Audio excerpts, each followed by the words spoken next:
So welcome, everyone, to the Podcasting as an Outlet panel. My name is Denise, and I am from My Lesbian Radio, and I've done the Lesbian Lounge podcast, I feel like I'm dating myself, for 12 years. So we started in 2006, and we're still rocking and rolling and down a different avenue, but we'll get into that later. So I want to introduce everyone, and then I want to let them kind of tell you like where you can find them, and more about what they do and their qualifications, because if you didn't know this, you need like a master's to do a podcast. Master's in nothing. No. I'm kidding. All you need is a good breakfast. All right, so down at this end. Hi, I'm Dana Piccoli. Are you sick of me yet? I host Unconventional, the official ClexaCon podcast, and before that I hosted a podcast called Let's Process at After Ellen, but my first podcast ever was called Lady TV, and I did that in 2012. Excellent. Rosie. Hello, yes, I'm Rosie Williams. I'm a comedian based in London, and I've been doing stand-up for many years and hosting an LGBT radio show, which a couple of years ago went into partnership with Diva magazine and is Radio Diva, which I host alongside Heather Peace every Tuesday, which is lots of fun. So check that out. But I also have my own podcast that I started relatively recently called The Breakup Monologues, which is all about love and relationships and heartache and despair, but in a very lighthearted and fun and healing kind of way. And it follows a book that I did called Is Monogamy Dead, which looked at love and relationships. And I also narrated as an audiobook, which is available on Audible. Excellent. And now, these two I'm familiar with. You guys are new to me, and you do bring a level of professionalism to podcasting, I gotta tell you. So, we'll start with Maria. Well, that's news to us. But I'm Maria. This is MD. We run Bi Positive, which is I'm speaking. This is my job. Yes, I should know this. We run Bi Positive, which is a podcast about bisexual plus experiences. We're both therapists, so we add our experiences in therapy, also research. We talk about representation a lot. So we try to cover pretty much everything across the board. We do interviews with interesting people, and we just started in like February, so relatively new. We're podcasting babies. Oh, excellent. And Marie, so you comfortable letting her do that, or you have a few things to talk about? Let's talk about you. Oh, yeah, no, I mean, she basically said it all. We're based in the Netherlands. She's from Ukraine, I'm from France. And also we do have both background in communication, PR, journalism, that kind of thing, before being therapist. But that's it. So, okay, do you see what I'm saying here? No, honestly, it's like I started out not knowing a thing about podcasting in 2006, and 12 years later, because I guess because times have changed so much. Like when we first started, there wasn't a lot of social media around it. We didn't know how to promote. We didn't know how to produce. All we knew how to do was turn on microphones and be funny, and that was it. And we were fortunate enough to have people surrounding us that were really helpful. So I think it's come a really, really long way. But talking about as beginners, like when did you, what was it that made you decide? Was it something you were passionate about? Did somebody approach you? Did you say, hey, we have the tools to do this, let's? Well, I don't think we really knew what we were doing when we started. We just thought that the kind of conversations we have together and with our friends, because we have a pretty interesting queer community among students in Leiden where we studied. So we thought like these conversations need to be heard, and this is something a lot of people could be interested in. And like I had a MacBook, I had GarageBand, and it just sort of happened. Sometimes that's all it takes. Yeah. Now, Dana, for you, you were surrounded. You had a wealth of support. Would you say, like from the beginning, like with After Ellen, and yeah. So it wasn't like you were. Even Lady TV, I had a wealth of support. It was crazy. I had a sudden boost in my persona when I had written a song about Pretty Little Liars, and people liked it. And so I started becoming friends with people that had some, influence, and were writers and people in the media, and so I was lucky enough to be able to get them on the show to talk about TV. It was like we just talked about women in TV, and then a couple years later, I had the opportunity when I was working with Trish Bendix, and I was like, we should really have a podcast here. And the podcast Let's Process it was so popular, and I'm really proud of it. I no longer have any rights to it. We will get into the ins and outs of podcasting. But that I think made me a better writer, interviewer, and networker. Right, yeah. Yeah, it is. It's an ongoing process of learning. And that's, I guess, when you first jump into it, you don't think about the things like who has rights to our content. So you're so gung-ho about your downloads, looking to see how many people listened, getting feedback on your show, that you're not thinking about the legalities involved. Like I remember when we first started, me and my co-host Donna in the States, we had like 30 downloads and we were so excited, and when we, like 4 years later when we hit 1 million, we, we actually cried. Like we thought, oh my God, like we were so excited over 30, but like a million, like seriously. And then shortly after that, the base that was homing us decided they were going to sell. So the gentleman approached us and said, we're no longer going to host your podcast anymore.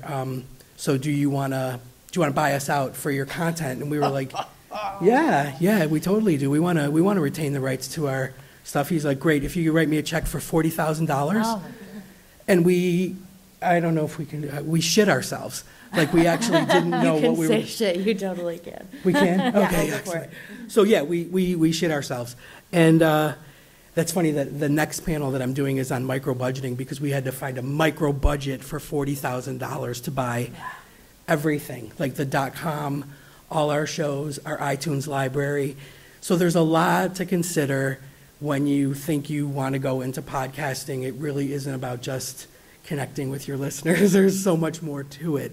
So you have to probably gather as much advice and research on the topic, wouldn't you think? Like, did you have to, Rosie, you were another one. Like, I remember when I first moved here, I came down to a little basement somewhere in Brighton, and we sat down and did Out in Brighton, right? Gosh. That might be Kathy you're thinking of, another broadcaster, Kathy Caton in Brighton. My show was out in South London. Oh, that's right. Yeah, yours was in it. Yeah. Resonance FM is an arts community station in London Bridge, and they've been going for many, many years and have a huge range of eclectic and diverse programming and huge supporters of LGBT content. And we have listeners all around the world.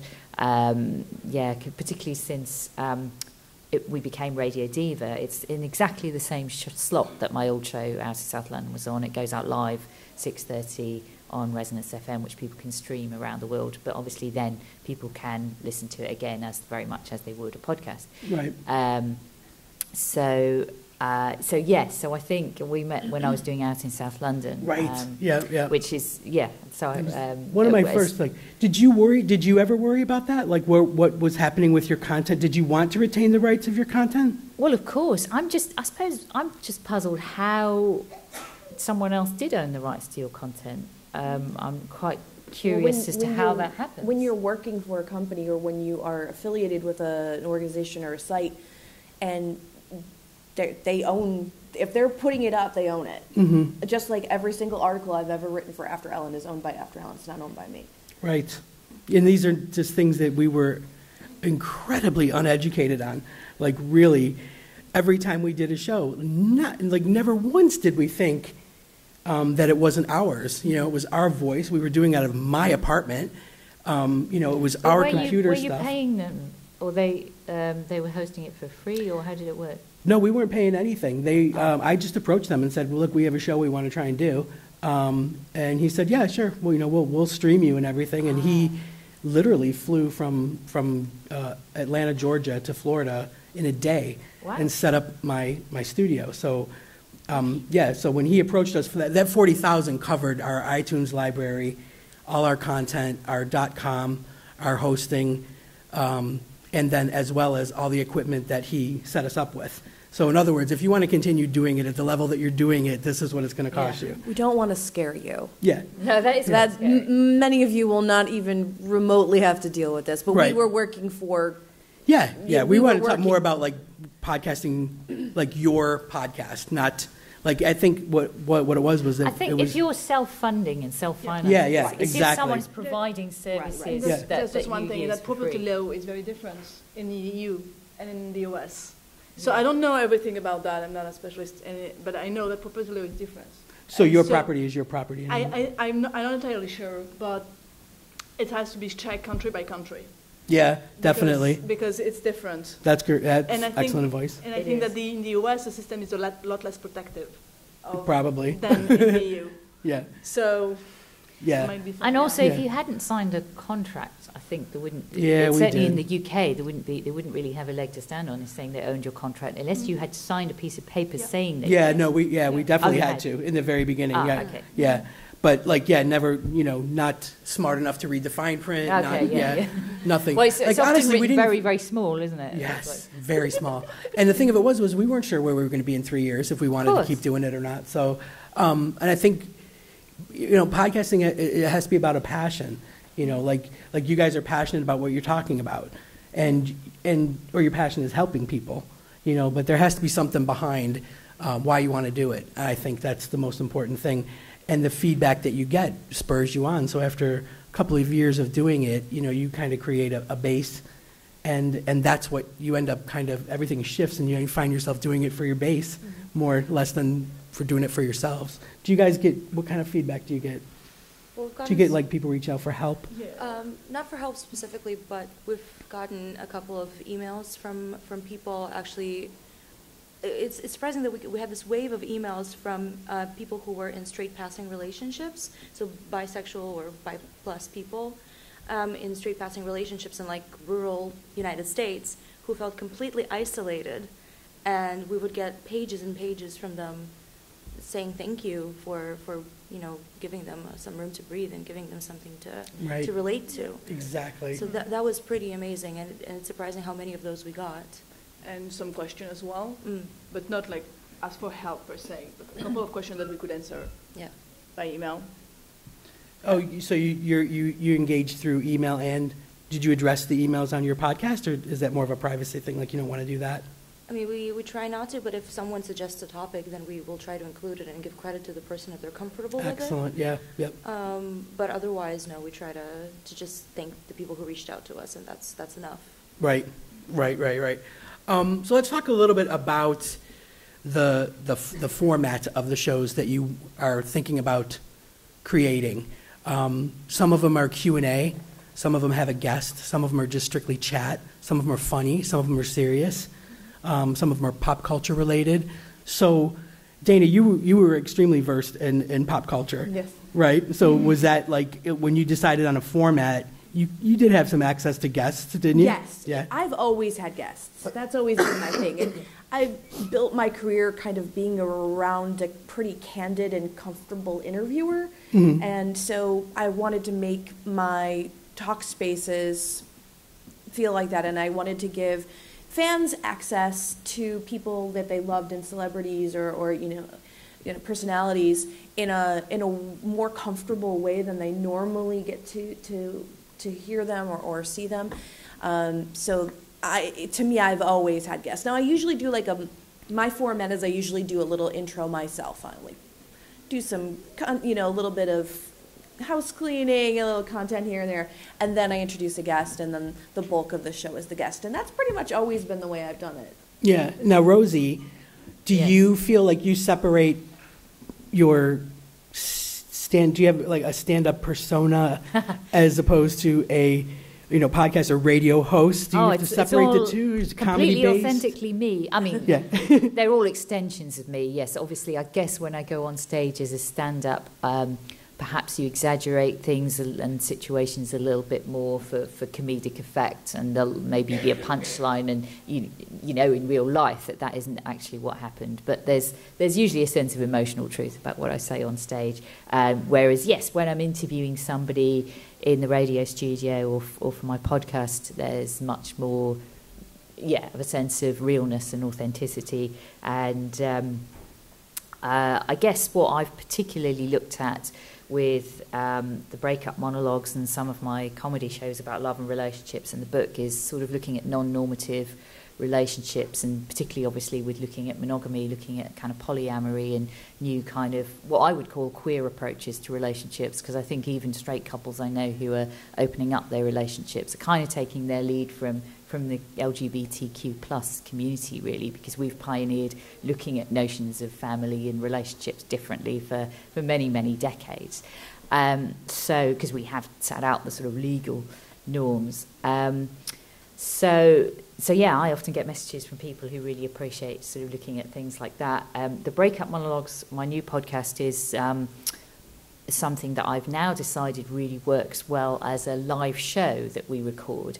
The first series was 8 episodes in a studio that were quite like an intimate confessional interview scenario, and then we did 2 live ones to finish off the series at a venue called King's Place in London, where we've got another one coming up on Friday actually. And it really, really works so well to have, I guess because I'm a comedian and most of my guests are comedians or performers or writers or creatives, and they're used to kind of talking in front of an audience. So to kind of record the laughter and the atmosphere and the things that happen spontaneously. I mean, the last one we recorded in October, one of the comedians had overheard a conversation of a girl breaking up with her boyfriend over the phone on the way there, and so it kind of gave us the lowdown on this woman. That's gold. Who'd been like testing him to test how committed he was, and she was like, well, what are my parents' names? You don't know. When is my birthday? You know, and like giving him this total quiz. And eventually she just totally dumped this guy. But then she ended the call kind of going, anyway, what are you doing this weekend? And so, it's kind of, there's that fun spontaneity about a live atmosphere with a live audience. And King's Place are really well set up to record the show and then kind of send me a recording, which is great. Although... of course, the interesting thing then is that the venue kind of charge you for recording costs and then split the door money and you kind of think, oh, well, I sold so many tickets, but how have I only ended up with this tiny amount of money? So the economics of podcasting are still, I think, quite challenging, however you do it. But my model that I would look to, rather than necessarily selling advertising, I think I would like to tie it in with it being a successful live event. Although, obviously, I know the podcast audience is much, much wider than that, and not everyone's going to come to London to see us do a live event. But I quite like that synergy between a live event that builds a following for people who come to the live show, but also it's going out to a wider podcast audience too. And Rosie, it's strictly audio, right? Or do you film it video too? No, it's just strictly audio. I love audio. I did another kind of live chat show, which was like a sort of spoken word chat show called Queer Say, which was narrowly escaped being called Verbal Diaqueer.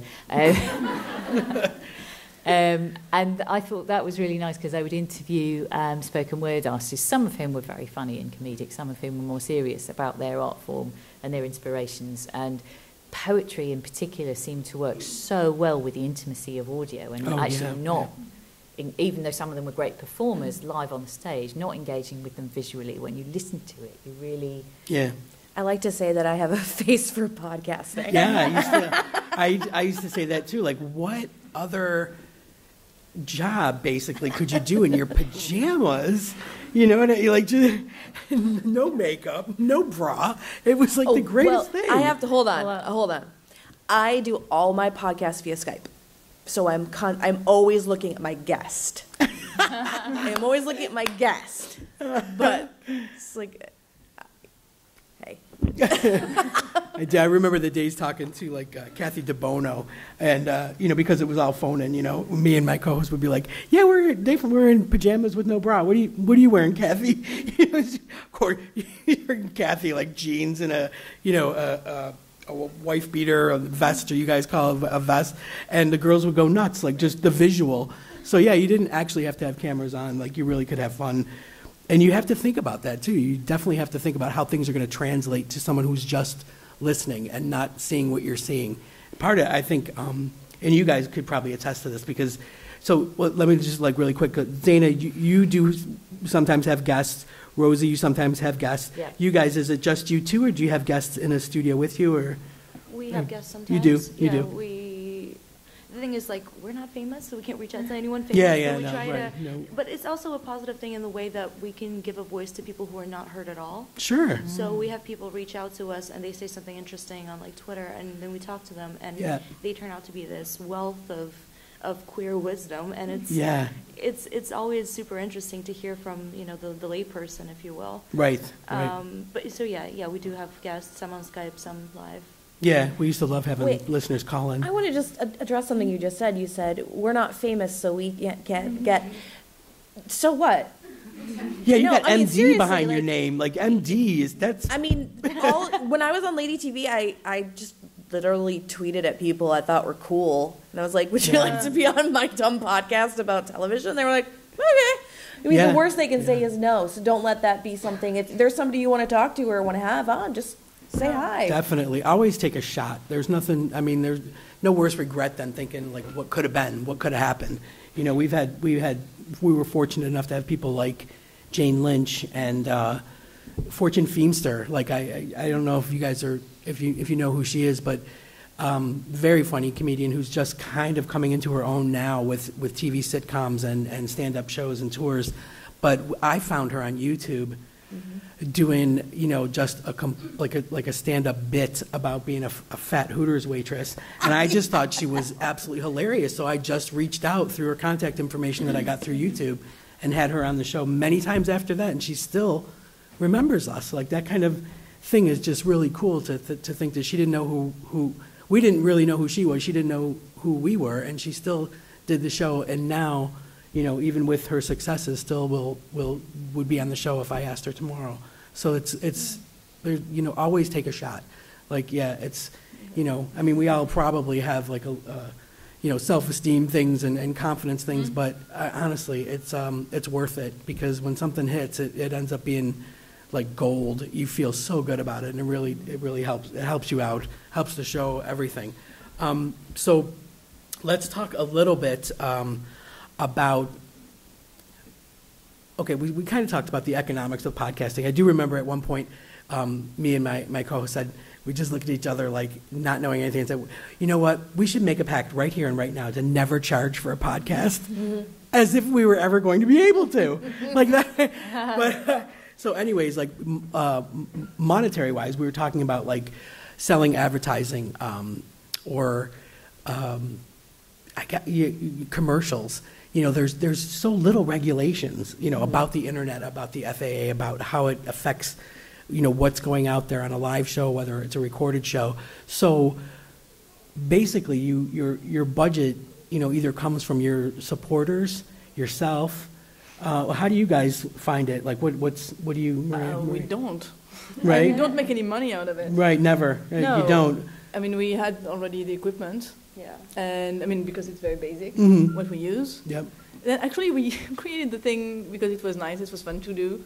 So okay, we're going to open a practice, so it's going, I mean, maybe it's going to be a way to get our names out there. And even then we weren't really sure, because it's a whole self-disclosure thing as being therapists, you know. Yeah. So we're that's a fine line, huh? cautious about what we are telling about ourselves in the show. And I mean, there's a little bit of a blurry line like there. We have to really be cautious with that.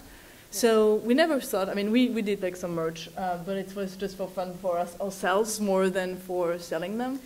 So, yeah. So it's, But it does end up costing you money to do it, but you do it because you love it, and you do it because you're helping people. Yeah. And in the end, that's how we were too. If we get people that come from the podcast to us seeking therapy, then it does pay off. Of course, sure, like a new client. Yeah. And the thing is, when we started out, we were still doing our internships, And we were fortunate enough to work at a counseling center where we had the whole room to ourselves, and it had amazing acoustics. We were just like, this is the perfect environment. Yeah, it's all about the signs. Sometimes there's just signs that are like telling you to do it. Yeah, That's funny. Rosie, what about you? Do you find that you, out of pocket wise, or no, actually, because you work for. With the Diva thing now that Yeah. Linda and Diva Magazine is sponsoring the radio show, Helps. that's good. I mean, Yeah. I mean, Linda is paying us all, but Diva would own the content. But I'm okay with that. I understand how that works. But with my new podcast, that's my thing. But like I say, I'm trying to make money from the live shows. But the difficulty with that is if I have guests who see a room full of people who've paid for tickets, then maybe they would expect to get paid. And there are some really successful podcasts that run as a live event that do pay their guests. And there's a bit of a kind of, discussion I've seen on some of the podcast forums about whether you need to pay guests. And I'm not at the stage where I could really pay them all a contributor's fee because, like I say, once the venue have deducted their costs, and I don't really enjoy editing, so I usually pay someone to do that side of it. I don't really enjoy that part of it. I can do it, but I'm not the best editor. I prefer, being live on stage, kind of facilitating the conversation. And in a sense, I edit on stage anyway, because actually we record it completely as live, and I create a complete narrative that makes sense. That really all it requires is an editor to just, tidy up any ums and ahs and make sure it's sounding all okay, and put a little bit of music on the beginning, end, and that kind of thing. Yeah, that's it. That was the hardest part for us was that when we did decide to buy out everything and keep going, my producer was a teacher, had no experience whatsoever, and she learned through the guy that was helping us in the beginning. So everything was self-taught. And then when I started doing it, when I moved over here to London, I started doing it myself again. It's all self-taught, like editing and everything, and it's not easy. I mean, you really, you have to want it. Did you Totally Yeah, do you have to do your own, Dana? Do you do your own too? Oh yeah, everything. Yeah. Well, okay, not everything, because I did want someone else to write the theme song for Unconventional, which I love. I love the theme song. That's Stephanie Berlanga. She did our theme song. But I do everything. I record, I clean up, I add effects, I do the editing. And I've made, in my life of podcasting, I've made $0 as a podcaster, but I don't care. I have gotten quite a few gigs out of it, so to me, that's more important. Yeah. But honestly, it hasn't cost me all that much. So, and I want to make sure, because we have, I'm sure, some potential podcasters in the audience. I use Podbean, which is a host, and I pay, when I'm doing my own podcast, I pay like $14 a month to host it. So that's really all it costs me. When you have a really big podcast and you need a lot of bandwidth, then you're talking about bigger numbers. But if you're just starting out, it's going to cost you like $20 a month probably. Yeah. Now you need to invest a little bit in some equipment. Sure. But I'm sure you probably have a question about that. But generally, it's going to cost you like $20 a month. But aren't some of the those podcast hosting places now trying to charge a lot more? I've seen annual prices. Some of them with kind of different models. It depends on how big your reach is. Like my reach is, a few thousand per episode. When I was with Unconventional, it was like more like 50, 60,000 an episode, but we still didn't pay more than $50 a month to host it. Yeah, it is. It's all a question of, and I think you do it. It's in stages. When you're just starting out, you do only have so much money, so you're not thinking about where this is going to go. Your hope is that 3, 4, 5 years down the line, it becomes more successful, and then you do find means of we didn't even know there was such a thing as a donate button, when we first started. So you do find ways of sources of income, like to help keep you going. But a lot of it sell a lot of Blue Apron is what every podcast is like, have you tried Blue Apron? or MailChimp? So yeah, I mean, ads, I've never done, by the way, I've also never done ads. Not that I'm opposed to it, but I just haven't. I had a really hard time, and I don't know if anybody can relate, but I hate asking people for money. Like I really I don't do. mind. So I thought like having having a donate button was a great anonymous way of saying like maybe if they want to, they might donate $5 or $10, but I'm not going to have to ask them face to face for money. So yeah, I had a tough time. So selling advertising, nah. I mean, when we started, we weren't business people, and I think that's one of the common denominators between podcasting hosts is that you don't consider yourself a business person. You know, you're kind of an entertainer in a way. An educator, and I don't want to, put the stress of an entertainer, on your doctors. We don't pretend to be educators either. Like we're just doing our thing, and people listen to it apparently, or you would hear. So well, you're in a sense you're building a community. You are building a community, building a business, but you're building a community as well. And I think that was one of the things we were most proudest of was our community, and that the fact that even though I'm not making a lot of current content. For the Lesbian Lounge, I now opened up our stream to young podcasters with an interest in podcasting so that they have a place to go. Because I do remember that the best feeling in the world for us was finding a group of people that believed in us enough to support us to give us a start. So I want to be able to do that for... That's like a fairly newer thing, though. The networks, the podcasting networks, and it's so great to see them. And I think that's really terrific what you're doing.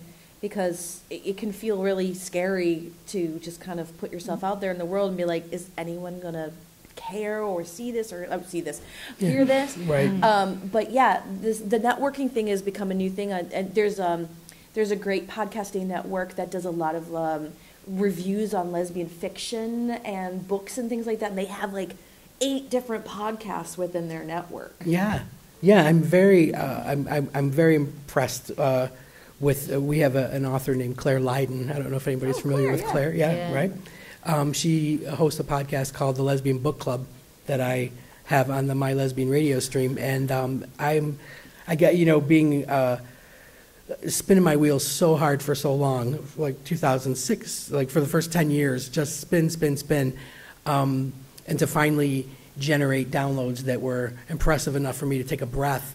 And then Claire comes on, and with her loyal following of listeners, within a year, was hitting numbers that we were hitting after 10 years. So, wow, yeah, it's been a pleasure to have her, and her commitment is something that is quite impressive. So, when you talk about doing a podcast, there is a level of commitment there.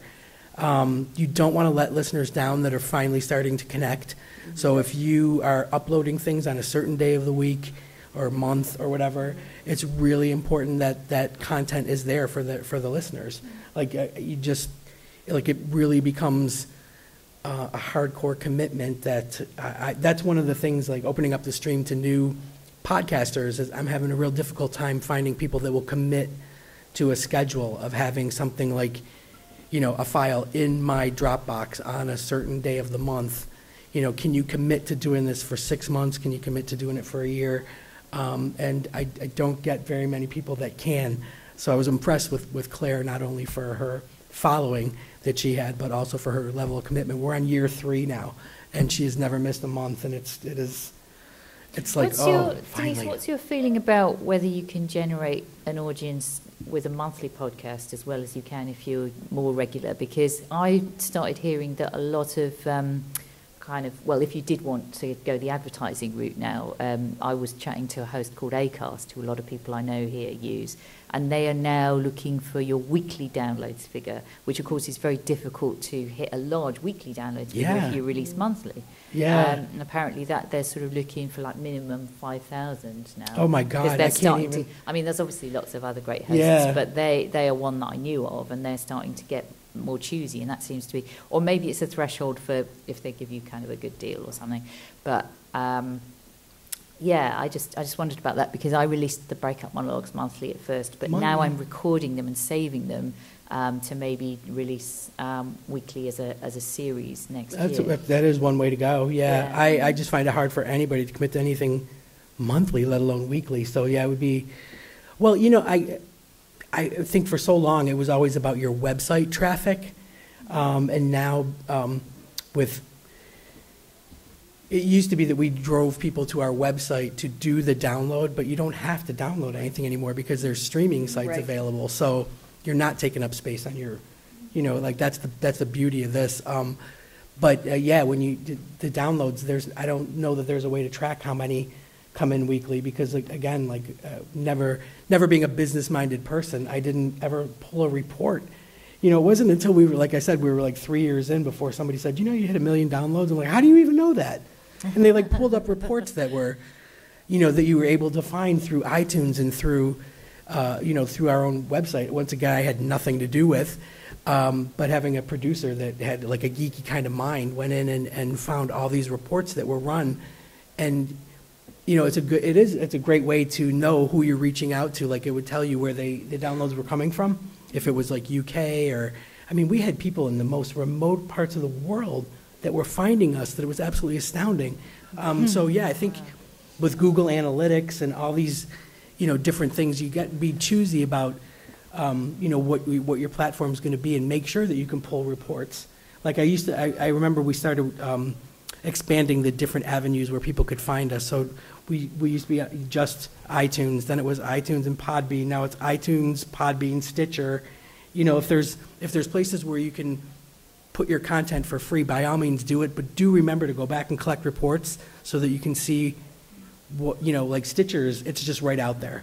You can check your weekly listens, download, streams, if they're listening to the whole show, half a show. It's really intricate. So there's a certain amount, again, that comes with being self-taught, and having a passion for what you're doing and finding out your reach.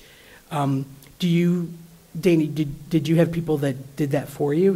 Was there ever a question of how many people were listening? I always have reports from Podbean about who's listening to what, so. And subscribers too. Yeah, right? yeah, subscribers. So, I always had a sense, I'm pretty much I've been in control over everything, over the podcast that I do.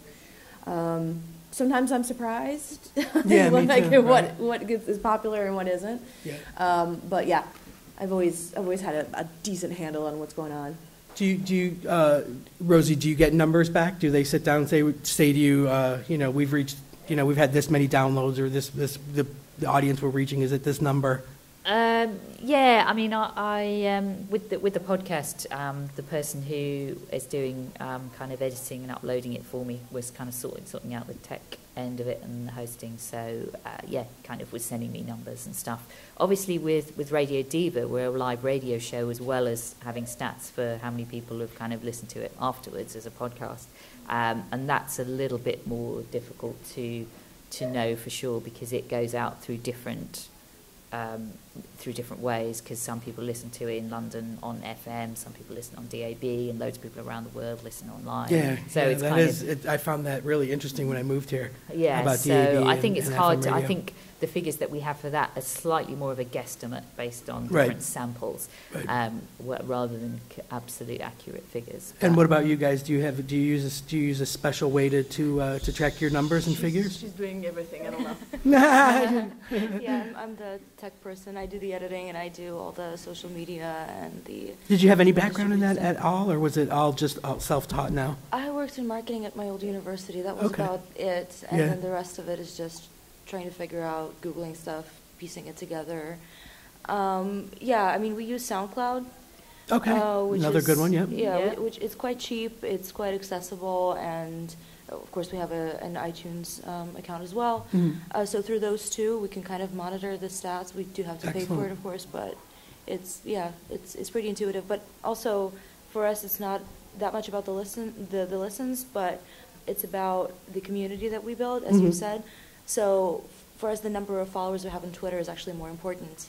Right. Because that means that we're connecting to people. They might not listen to the entire podcast, but they might pick something out. Yeah, sometimes it's about the Yeah. engagement. Right. And if they retweet something, then it spreads. So I think that, for us at least, is a more efficient way of finding out how many people Do you find are that there engaged. was that it's easier to build a following through Twitter?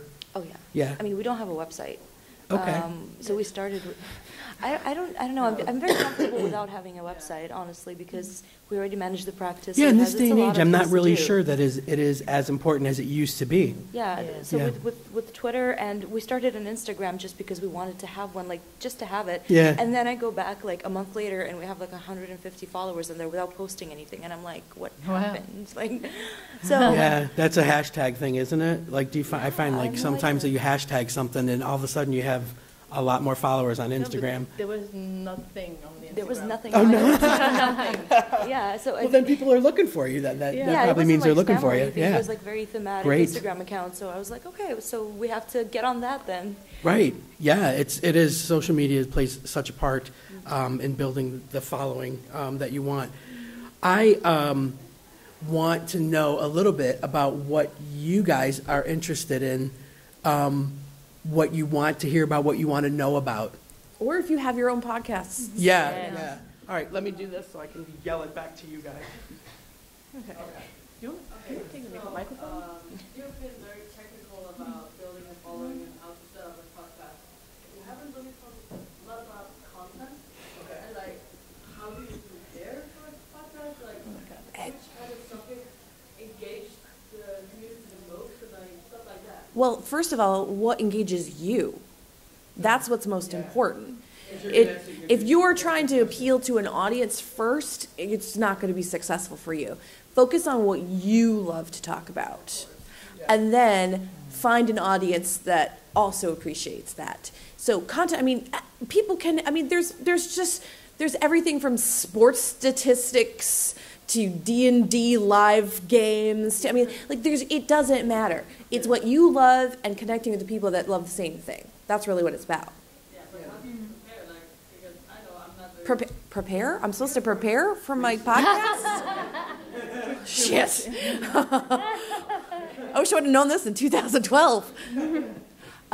Research. I mean, research the things you love. Research. Just be knowledgeable. If you're going to have guests, be thoughtful. Ask questions. Yeah. The guest should be your priority when you have one on. I'm sure you ladies have lots to say about it. I mean, given the subjects that we address, sometimes we do have to prepare, like actually look for academic references. And luckily enough, we were blessed to have access to those. So I mean, we still have now. we through the still APA and have stuff. it, and that's the way we prepare. We literally, it's like you're writing a paper. You have to look at references. You have to see if they're not outdated. So for those like more academic episodes, we definitely put in quite a bit of work to make sure that we're not giving our listeners false information. And then we just wing it. Yeah, and then we just wing it. And then It doesn't all have to be, yeah. I'm trying to be really serious here, but Yeah. like when it comes to like episodes about representation, because we do a lot of those as well, we just watch a lot of shows. What about you, Rosie? Do you do a lot of preparation?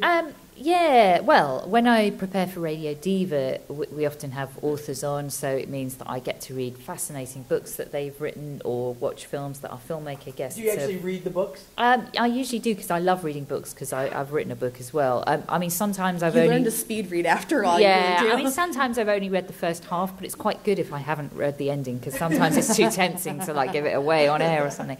But yeah, I mean, last week I was interviewing a woman who'd written a book about sex robots, which was just fascinating.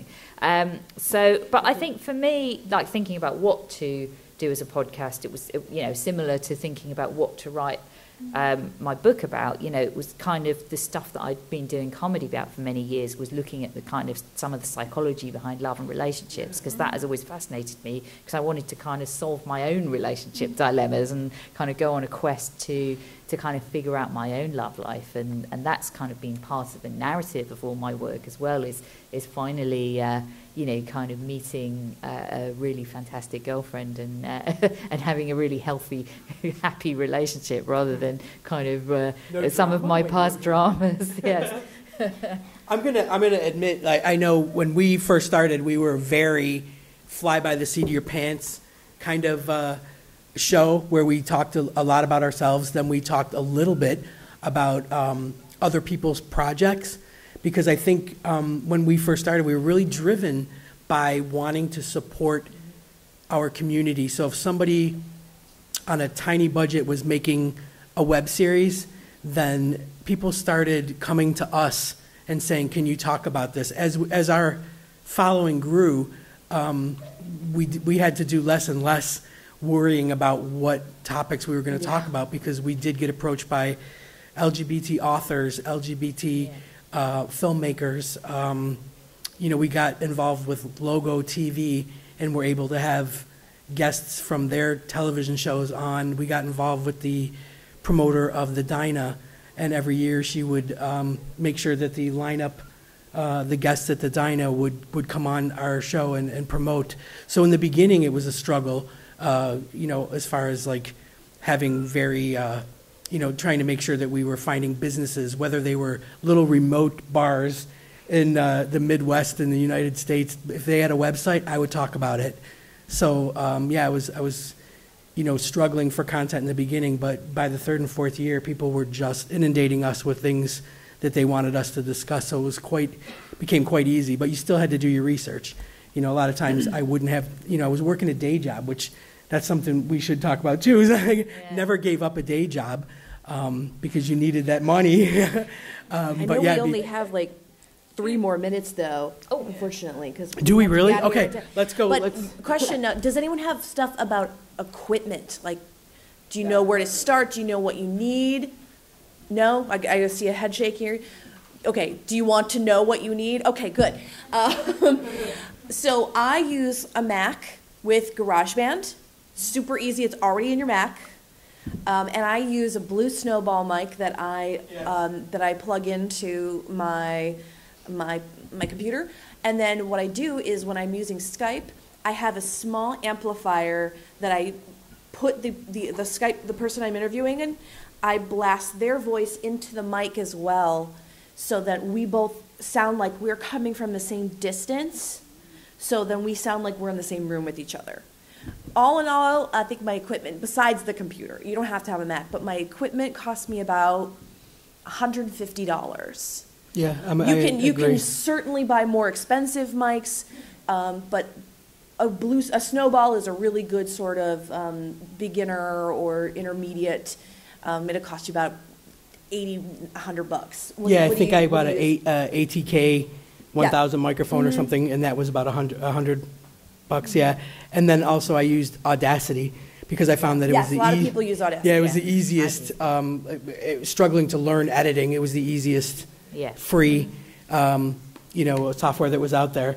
Anybody else? You said you use GarageBand as well? Yeah, we use GarageBand as well, and we just got a microphone that we still have not used, and we also record with our phones. And I do with my phone now Sometimes that gives a better sound than with a microphone, surprisingly Agreed. enough. Yes. If the room is right, and if there's no echo, and if the person that you're interviewing is respectful and stays still, then you can really get a good sound out of it on a budget. If you don't have the most ideal setting, get yourself, and this is the best thing I have for my podcasting, I have a guard that goes behind my microphone that protects any bounce back from me speaking. So you don't have the pops with the I don't peas have pops, but my microphone is here, my screen is here, it's like a little foamy screen, and it makes it sound like I'm in a recording booth.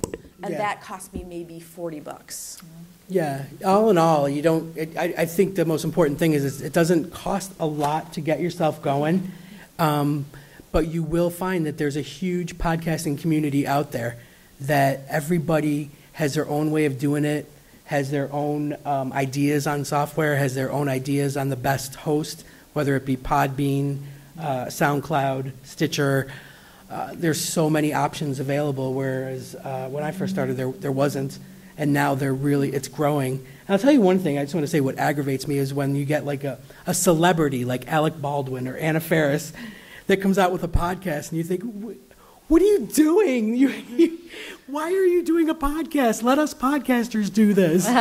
So I just think there's ways of finding incredible advice out there. And honestly, I've got time before the next one. If anybody wants to chat about it, just hit me up out there. Yeah. One quick thing I would say, if you have a guest and they ask for questions beforehand, don't send them questions beforehand. They get too scripted. Oh, definitely. Think about it ahead. Yeah. Keep it spontaneous. That's it's like a conversation. That should be like a journalist kind of no-no list thing to do anyway. Yeah, We've make done it feel yeah. like you're in your own living room. That's the best Intimacy, relatability is key.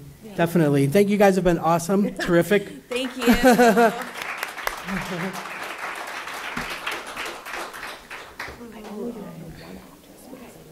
Super nervous to interview, and so I sent her an art. But other than that, Yeah, 'cause they used to- go outside. yeah. Stop.